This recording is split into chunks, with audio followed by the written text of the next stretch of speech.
So guys, welcome to another video where we will talk about basic ZBrush stuff, which is masks. Masks are kind of the same as in other programs like Photoshop. When you mask an area and you try to move or delete or whatever, and in this case we don't have delete, but if you try to do something, you can do it around the mask. The mask does not get touched. So, how to mask? I told you it's with Control key. First, we can mask in the object. In the object, if we start with Control on the object, you see I'm pressing Control key and it's going to mask. So, I'm holding Control key and I'm just drawing a mask. I can draw a mask. When I press Control Alt though, so I'm including Alt key, and you see this minus sign before the mask, you know. Minus is plus because I'm only with Control, and then minus Control Alt. And now we can just extract from the mask, subtract maybe, yeah. So we can basically erase the mask where we want. The other thing we can do is start the mask outside the object itself, and we're making this kind of selection. This selection can be moved while we are making it. So I'm now holding Control, holding my tablet, and I start holding spacebar. So Control spacebar and dragging, and you can drag your selection and just place it here, for example. Then Control Alt spacebar, which is a little bit difficult, but Control drag, then Alt to remove mask, and then spacebar, and yes. So spacebar basically is moving the selection. This, or even this selection, we can move with spacebar. But for this selection we will talk later. For now, let's turn out to masks. So what I can see here is that this area here is alone by itself, and then the chest is very much smaller. In our case, it's not like that. So what can I show you is how to do this.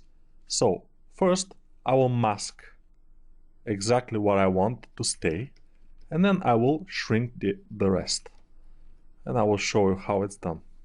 So in order to mask here, because I can see it, I will press this solo button here. I use it often, but it's a good thing that it's there by default, so it's nothing to worry about.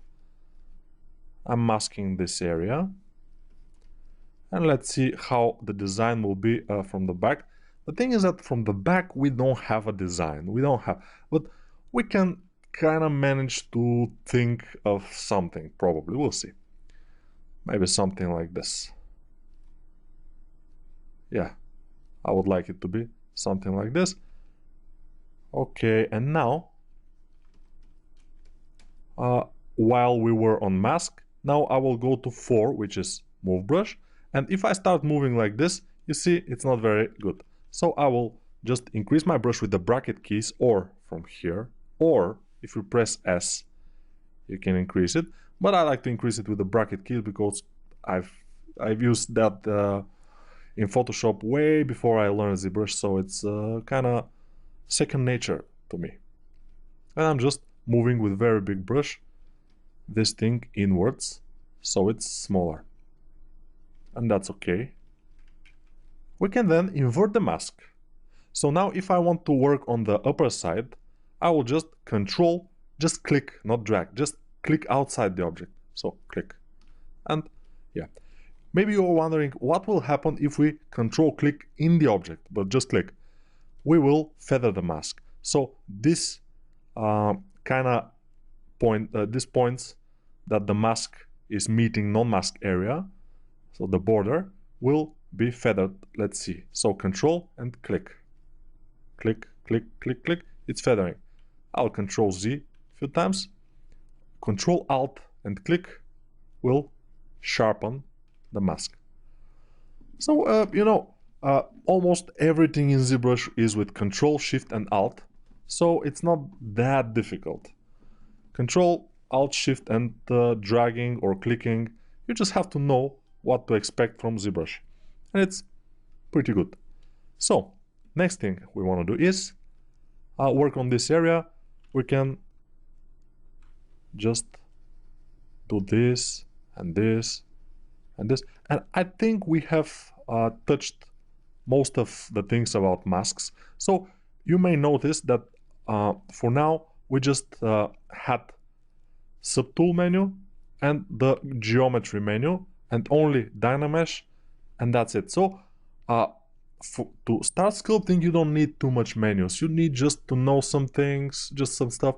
So don't be scared, don't be intimidated by ZBrush, because ZBrush has a lot of menus, a lot of things. It has stencil, it has stroke, it has tool, the tool, yeah, this is our menu, transform, Z plugin, and Z plugin has a lot of things in it. We are using one of these things, you know, from Z plugin. We are using from Subtool Master, mirror. Where is this? Mirror. It's here. But it's the only thing I use from there. So there are most of the things that I use, or most of the things that you will need, are here now in our interface. The brushes here, most used brushes, and the light here that we will need maybe in the end, and everything like this. So what I like to do now is make sure this is big enough here. Okay. And now I will show you, because the masks we already done it. So how to remove a mask completely? We can do this with Control Alt drag and just disable the mask, or we can Control drag outside the object. Exact thing that we're doing with the Dynamesh. We can Control drag. So if we Control drag now without a mask, there's no mask. If we now Control drag, it will make a Dynamesh, you know. It will Dynamesh it. You can see Dynamesh. And yeah, we have a good hole in. Very cool. So, but if you have a mask and Control drag once, it will remove the mask, and the next Control drag will Dynamesh. So you have to bear it in mind. What I want to do is separate this part in order to be a separate part. Very cool. So I will show you now something that I used recently, the last like 3 years maybe, and it allows me to work only in ZBrush, not going to Max and everything, for hard surface modeling, and it's pretty good. But bear with me here. We will do it a lot of times, maybe a couple of times here. So if you don't understand it now, although I will explain it very carefully, it's not a problem. I will explain it also some other time. So we're going to mask here. So Control drag and just make a mask. But try to avoid the corners. So go near the corners, but not too near. Try to avoid them. It's not a problem to go a little bit inwards, but the thing is that we need more flat area. We don't need to go like this. It will be awful. So we do this, and then we just mask everything. If you want to mask bigger, you just Alt click and then release Alt, and the model will go very much away from you, and then you'll be able to control and drag to mask a big area. But you don't have to control that way, so don't go too far. Don't go too far. Okay, so this way we don't need to increase our brush size. We need just to get away from the model. And that's the good thing about not using the dynamic mode for brushes. Very cool. Again, I'm using pen tablet. So if someone asks, it's Intuos, I think 4. Yeah, Intuos 4, I think I'm using. Nowadays, the modern Intuos is, I think, 8 or 7, I'm not sure. So, now, we want to extract this, and I will show you how. So, in the subtool menu, in the bottom, we have this extract option, in the very bottom of the menu. So, extracting is pretty easy. You just press extract and you will see that we have some mesh here. But if we rotate, it will disappear. Extracting has to be accepted. So it's just a preview here. If you move, it will disappear. So extract and then accept. And now you see we have this mesh and we are on it. It's masked a little bit and everything. So I will show you now the polygroups in ZBrush. If we turn on the polyframe, you will see, let's get rid of the mask by just making a selection with control. You will see that we have one group, one color here, one color here, which is the border, which is the thickness, and one inside. Most of the time, the inside color is different from the outside color. Now it's not, but I think they are different polygroups. How we can see if they are really different polygroups? We can do this. Control-Shift, click. When you Control-Shift click on a group, it will isolate that polygroup. So, Control-Shift, click. And you see that now we have only this group. Since this is only one-sided polygons, we cannot see their other side. We have a remedy for that. We can press double here and they will be visible, but let's don't do it now. So now we're isolating only this polygroup and the others are hidden from this subtool here. We can see them, only them, by Control-Shift dragging outside here, and we will see the other polygroups that are inside and the thickness. Now we can Control-Shift click and we will hide also the thickness, and the thickness will be now hidden along with the top layer, top polygroup, and we can even make this different color polygroup. So now, bear with me, we'll go to, again, the tool menu, of course, but down to polygroups here, polygroups. So you have to find it. It's between visibility and contact. And contact I haven't used ever in my life. I didn't know that this existed, but whatever. Polygroups, and then just auto group, and it will be green. And now if we show everything by Control-Shift click, just click, we have shown everything, and now they're obviously different polygroups. Although they were before, now they are obviously polygroups. So don't do the mistake to make Dynamesh. From now on, we'll not use Dynamesh for this particular mesh, for this subtool. So what we want to do, we want to isolate Control-Shift click. So Control-Shift is basically working with polygroups, hiding parts of the mesh and stuff. For example, Control-Shift dragging, we can hide parts of the mesh that we haven't touched, and now we have this. This is very useful. We can mask this, for example, and then Control-Shift click to show everything, and we have this mask, which is useful sometimes. But what we want to do is Control-Shift click, and now we have this. Then we will delete the hidden parts. So everything else will be deleted when we press del hidden, which is, let me see, where is del hidden? If it's merge split, I'm not sure where exactly is del hidden. Probably it's in modified topology. No, del hidden. Yeah, it's here. It's very much hidden, this button, del hidden, and I'm using it all the time. So I have it in this menu, and it's here, del hidden. So del hidden, and now we have only this. No matter how much we control click here, nothing else will appear, but we need only this.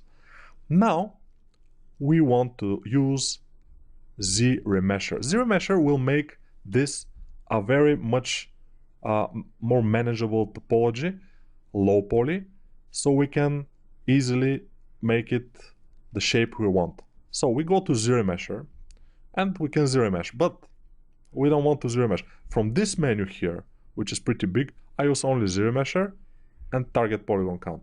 So I have it here, ZRemesher, target polygon count, sometimes keep groups and detect edges, but not quite much. So I have them here, I rarely use them. So ZRemesher is here. You notice that we don't use everything in ZBrush. in every menu. We're using just few things from here, few from there, and most of them I have just here in this menu or here, which is good. So now we go to target polygon count, the lowest possible, which is 0.1, and ZBrush. And now we wait a little bit. It will not be long, I think. And we have this. And this is the low poly I promised you. This is the low poly version of the mesh. It's pretty good to work with low poly because when we start, for example, to make a pose or something, for this character I'm not sure we will make, but maybe we will, why not? Yeah, it's pretty good.